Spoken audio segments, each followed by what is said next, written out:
अभी आप लोग देख रहे हैं माननीय सुनील खलको साहब को। सुनील खलको जी, आप अभी रात के 10:30 बजने वाले हैं, तो इस वक्त कहाँ की सफ़र की तैयारी कर रहे हैं आप? सभी साथियों को जोहार। साथियों, इस वक्त मैं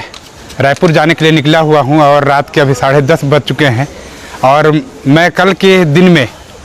मैं कोंडा गांव में मैं प्रशिक्षण देने वाला हूं और उसी प्रशिक्षण के लिए मैं अभी रात के 10:30 बजे अभी रायपुर के लिए निकला हूं। तो कोंडा गांव में आपका जो प्रशिक्षण है वो किस पर्पज़ से प्रशिक्षण देने जा रहे हैं सर आप? वहाँ पर जितने भी कर्मचारी हैं उन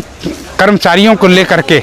अभी जो जागृति लाना है हमारे देश में, उन जागृति को लेकर के मैं उनके पास जा रहा हूं और मैं जब प्रशिक्षण दूंगा तो हमारे SC ST OBC के जितने भी कर्मचारी वहां पर साथी लोग जमा होंगे, उन कर्मचारियों को प्रशिक्षण दूंगा और प्रशिक्षण के माध्यम से उनमें जागृति लाने की कोशिश करूंगा। अभी जैसे छत्तीसगढ़ से बहुत संख्या में, बड़ी संख्या में लोग नेशनल कैडर कैंप अटेंड करने के लिए लुम्बिनी जा रहे हैं, नेपाल जा रहे हैं,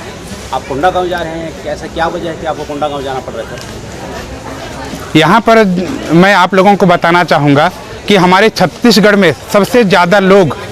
लुम्बिनी के लिए निकले हुए हैं और जो लोग लुम्बिनी नहीं जा पा रहे हैं उनको कैडर करने की जिम्मेदारी मुझ पर लगाई गई है और मैं हमारे यहाँ के SC ST OBC के जितने भी अधिकारी कर्मचारी हैं और जो वेलविशर हैं, सपोर्टर हैं, यानी नॉन एम्प्लॉयज़ भी इसमें शामिल होंगे मेरे कैडर में और मैं उन सभी को कैडर करूँगा, ऐसा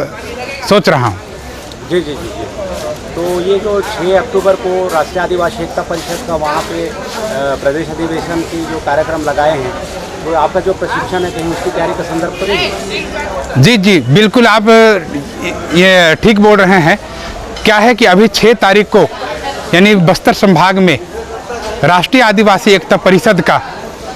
राज्य अधिवेशन वहाँ संपन्न होना है, तो इसकी तैयारी भी हम लोगों को करनी है और वहाँ पर जितने SC ST OBC के लोग बस्तर संभाग में निवास करते हैं उन सभी को कैडर दे करके प्रशिक्षित करके इस अधिवेशन में उनको लाना है।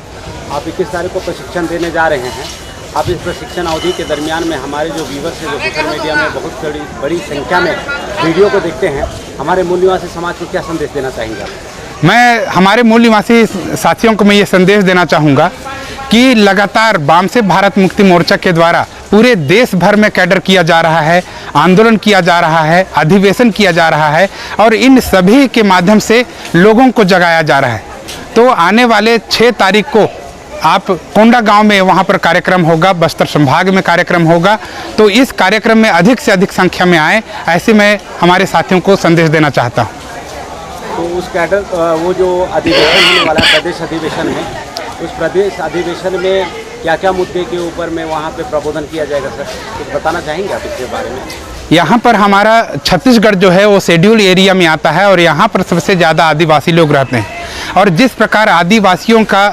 जल जंगल ज़मीन छीना जा रहा है, उनकी बहन बेटियों के साथ में बलात्कार हो रहा है, आदिवासियों का विस्थापन हो रहा है, आदिवासियों का अलगीकरण हो रहा है, आदिवासियों को नक्सली के नाम पे मारा जा रहा है, आदिवासियों को विस्थापन के नाम पे और यहाँ पर जो विकास के नाम पर आदिवासियों को वहाँ से भगाया जा रहा है, इन सभी मुद्दों को लेकर के यहाँ पर विषय रखे जाएंगे और उसी विषय पर वहाँ पर सभा प्रबोधन होगा। 6 अक्टूबर को राष्ट्रीय आदिवासी एकता परिषद का जो प्रदेश अधिवेशन को जा रहा है, इस संदर्भ में आप छत्तीसगढ़ प्रदेश के तमाम जो SC ST OBC के लोग हैं, आप उन लोगों को आप क्या संदेश देना चाहेंगे? मैं जितने भी SC ST OBC के जो लोग हैं मैं उससे ये संदेश देना चाहता हूँ कि जितना ज़्यादा आप कैडर करोगे उतना ज़्यादा प्रशिक्षित होगे और प्रशिक्षण के माध्यम से ही हमारे दुश्मनों से लड़ाई लड़ा जाता है। हम लोगों का काम संवैधानिक काम है और संवैधानिक तरीके से हम SC ST OBC को अधिकार दिलाने के लिए ये कार्यक्रम करेंगे। यहाँ पे देखा जा रहा है माननीय वामन मिश्राम के नेतृत्व में देश में बड़ी तेज़ी से बदलाव आ रहा है और अब व्यवस्था परिवर्तन का जो इन्होंने के उद्देश्य को लेकर काम कर रहे हैं, ये कहाँ तक आपको साकार होते नज़र आ रहे हैं? मैं सारे लोगों को ये बताना चाहता हूँ कि पहले हमारी जो मुद्दे थे उन मुद्दों को कभी उठाया ही नहीं जाता था। माननीय वामन मिश्राम साहब ने पिछड़ों को अधिकार देने के लिए मुद्दा उठाया, जाति आधारित जनगणना करने के लिए मुद्दा उठाया, आदिवासियों का सेग्रीगेशन के विरोध में मुद्दा उठाया, आदिवासियों का जल जंगल जमीन छीना जा रहा था उसके मुद्दे उठाए गए, सभी मुद्दे पर माननीय वामन मेश्राम साहब ने मुद्दे उठाए और आज के डेट पे जितने भी पार्टियां हैं वो हमारे मुद्दों को उठा रही है। इसका मतलब ये है कि जो मुद्दे पहले उठाए ही नहीं जाते थे वो मुद्दे अभी आने लगे हैं। इसका मतलब जागृति आने लगी है। राष्ट्रीय स्तर पे जैसे ये जो नेशनल कैडर कैंप का जो लुम्बिनी में कार्यक्रम है नेपाल में, पूरे देश के जो मूल निवासी लोग हैं उन्हें क्या संदेश देना चाहेंगे, उनके बारे में आप क्या बोलना पसंद करेंगे? अभी वर्तमान में नेपाल के लुम्बिनी में हमारे SC ST OBC के लोग और माइनॉरिटी के लोग जो कैडर कैंप में जा रहे हैं, मैं उन सभी से ये आग्रह करूंगा कि आप लोग पूरी ताकत के साथ में आप लोग इस कैडर कैंप में आप लोग अटेंड कीजिए और अटेंड करने के बाद में हमारे जो महापुरुष हुए उन महापुरुषों के जो अधूरे सपने थे उसको पूरा करने के लिए जान की बाजी लगा दीजिए।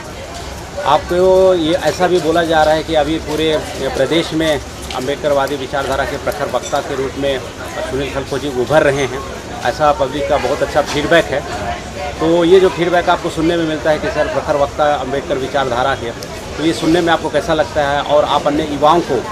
आप क्या सुझाव देना चाहेंगे? जब मैं इस संगठन में शुरू जुड़ा उस समय मेरे को कोई पूछता ही नहीं था। तब मैं थोड़े दिन तो मैं हताश निराश होकर के अपने घर में रहता था, लेकिन जब मैं महापुरुषों की विचारधारा को देखा, सुना, समझा, पढ़ा, उस समय मेरे को ये पता चला कि ज्योतिबा फुले को अपने ही घर से निकाला गया था, सावित्री बाई के ऊपर में कीचड़ फेंका गया था, बाबा साहब को क्लास के बाहर में बैठाया जाता था, बाबा साहब और उनके जो लोग थे उनको